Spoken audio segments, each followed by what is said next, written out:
రైతులందరికీ నమస్కారం అండి. నా పేరు గోపి. మీరు చూస్తున్నారు సన్ అగ్రికల్చర్ యూట్యూబ్ ఛానల్.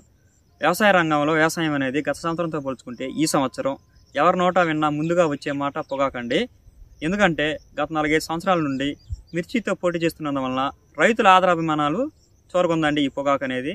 అసలు ఈ పొగాకు ఎకరానికి ఎంత దిగుబడి వస్తుంది, ఈ పొగాకులో గురించి పూర్తి వివరాలు, అలాగే ఈ పొగాకు సాగుకు అవసరమైన బొంగులు అడ్డకడ్డీలు ఎకరానికి ఎన్ని పడతాయి అనే పూర్తి సమాచారం, మరియు అసలు దుక్కి దున్నే కాడ నుండి నారుమడి నుంచి నారు కొనుగోలు చేసి మొక్క నాటిన దగ్గర నుండి పంట చేతికి వచ్చిన దాకా అసలు ఎంత ఖర్చు అవుతుంది అనే పూర్తి సమాచారం తెలియజేయడానికి పొగాకు సాగు చేస్తున్న ప్రకాశం జిల్లా రైతు శేషగిరిరావు గారిని అడిగి పూర్తి వివరాలు తెలుసుకుందామండి. ఈ వీడియో అనేది పాటలుగా అయితే యూట్యూబ్లో విడుదల చేయడం అయితే జరుగుతుంది. ఇక టాపిక్లోకి వెళ్ళబోయే ముందు మన ఛానల్ కానీ మీరు కానీ ఫస్ట్ టైం చూస్తున్నట్లయితే సబ్స్క్రైబ్ చేసుకోండి, అలాగే లైక్ చేయండి, షేర్ చేయండి, కామెంట్ చేయడం మాత్రం మర్చిపోవద్దు. నమస్కారం అండి. నమస్కారం. నా పేరు గోపి. ఓకే. మీ పేరు ఏందండి? నా పేరు శేషగిరిరావు. ఎవరండి మీది? మాది తిమ్మసముద్రం. ఈ తిమ్మసముద్రం అనేది ఏ జిల్లా, ఏ మండలం కింద వస్తుంది? మాది ప్రకాశం జిల్లా నాగులపాడు మండలం. ఎన్ని సంవత్సరాల నుంచి పొగాకు సాగు చేస్తున్నారండి మీరు? నేను 3 సంవత్సరాల నుంచి సాగు చేస్తున్నాను. ఓకే. ఈ పొగాకు సాగులో ఏ రకాన్ని ఎక్కువగా సాగు చేస్తారండి మీరు? మాకు వచ్చేసి మా సైడ్ ఎక్కువగా నల్లబర్లి, వైట్ బర్లీ అనేది చాలా తక్కువ, నల్లబర్లీ ఎక్కువ సాగు చేస్తారు. 3 సంవత్సరాల నుంచి పొగాకు సాగు చేస్తున్నా అంటున్నారు కదా. గత సంవత్సరం ఎన్ని ఎకరాలు వేసారు, ఎంత దిగుబడి వచ్చింది ఎకరానికి? గత సంవత్సరం 2 ఎకరాలు వేసాను. ఎకరానికి 17 నుంచి 18 క్వింటాల పంట వచ్చింది నాకు. లాస్ట్ ఇయర్ వచ్చేసి 10,000 ఫస్ట్ ఒలుపులు, 7,000, 8,000, 10,000 లెక్కన యావరేజ్న 9,000 లెక్కన అమ్ముకున్నాము. పర్లేదు, ఎకరానికి 70-80 వేలు దాకా మిగిలినాయి. ఈ సంవత్సరం ఏంటంటే కొంచెం కౌలు రేటు పెరిగినాయి. ఈ సంవత్సరం కూడా నేను 3 ఎకరాలు సాగు చేస్తున్నాను. ఇదే 17-18 క్వింటాల దిగుబడి వచ్చింది. కాకపోతే ఏంటంటే రేట్లో వ్యత్యాసం ఉంది. ఇవాళ 14-15 వేలు జరిగింది కాబట్టి ఎకరానికి వచ్చేసి అన్ని ఖర్చులు పోయి, మనం పెట్టే ఖర్చులు అన్నీ పోయి. కాకపోతే నిరుటికి ఏడు కంపేర్ చేసుకుంటే కొంచెం ఖర్చులు పెరిగినాయి, కౌలు పెరిగినాయి.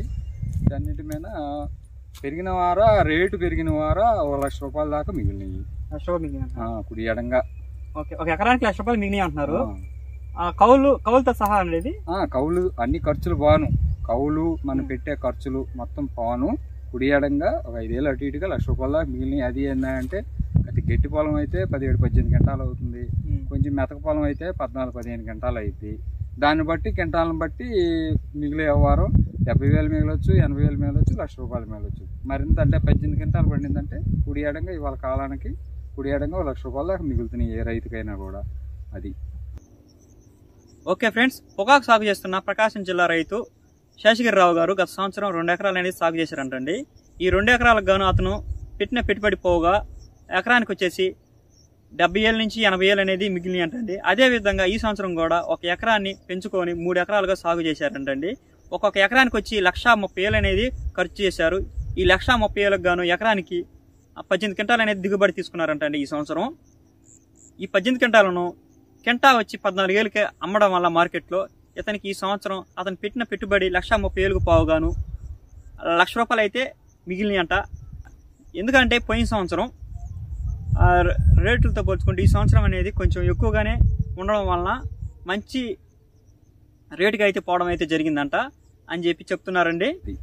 అంటే ఎకరానికి 1 లక్ష రూపాయలు మిగులుతున్నాయి మీకు. ఓకే. అయితే ఈ కౌలు కాకుండా ఎకరానికి ఎంత ఖర్చు అయింది?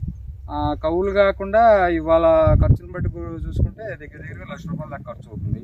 కౌలు లాస్ట్ ఇయర్ అయితే 20,000 నుంచి 22,000 అట్లా ఉంది. ఈ సంవత్సరం వచ్చేసి 25,000, 25-26,000 ఉంది. ఇవన్నీ కంపేర్ చేసుకొని లాస్ట్ ఇయర్ 600 కూలి ఉంటే ఇవాళ గుర్తులు వచ్చేసరికి 700 అట్లా ఉంది. కాబట్టి 1 లక్ష రూపాయల దాకా ఖర్చు అయ్యిద్ది ఎకరానికి. ఓకే. అది సరే. ఈ ఎకరానికి 18 క్వింటాల ఎకరికి దిగుబడి వచ్చింది అంటున్నారు. ఈ దిగుబడి వచ్చిన దానికి 1 లక్ష రూపాయలు ఖర్చు అయింది అంటున్నారు. ఈ 1 లక్ష రూపాయలు అనేది దాన్ని మీ పంట పొలంలో మొక్క వేసిన కానించి పంట వచ్చిన దాకా దేనికి వేటికి ఉపయోగించారు చెప్పగలరు మీరు? ఓకే. ఇప్పుడు రైతు మామూలుగా దుక్కు వ్యవసాయం వచ్చేసరికి, ట్రాక్టర్ వ్యవసాయం వచ్చేసరికి 3,000 ఆ రేంజ్లో పెడతాము. ఎద్దుల వ్యవసాయం మొక్క నాటిన తర్వాత దుక్కు వచ్చేసరికి ఒక 2-3 వేలు వ్యవసాయం. వ్యవసాయ పరంగా ఎద్దులు కానీ ట్రాక్టర్ కానీ 5-6 వేలు అయింది. బలం కట్టలు వచ్చేసరికి అది రైతు ఒపీనియన్ బట్టి ఉండిద్ది. మ్యాక్సిమం నాకు 18 క్వింటాలు దిగుబడి వచ్చిందంటే నేను మినిమం 9-10 కట్టలు పెట్టాను. అది డిఏపి రూపాన కొంత 20-20 రూపాన కొంత. ఒకసారి అడుగులు కొట్టిన తర్వాత ఒక తడుపు వేయాల్సి వచ్చింది. అప్పుడు ఒక 2 కట్టలు సూపరా అలా వేసి మొత్తం మీద 9-10 కట్టల దాకా పెట్టాము.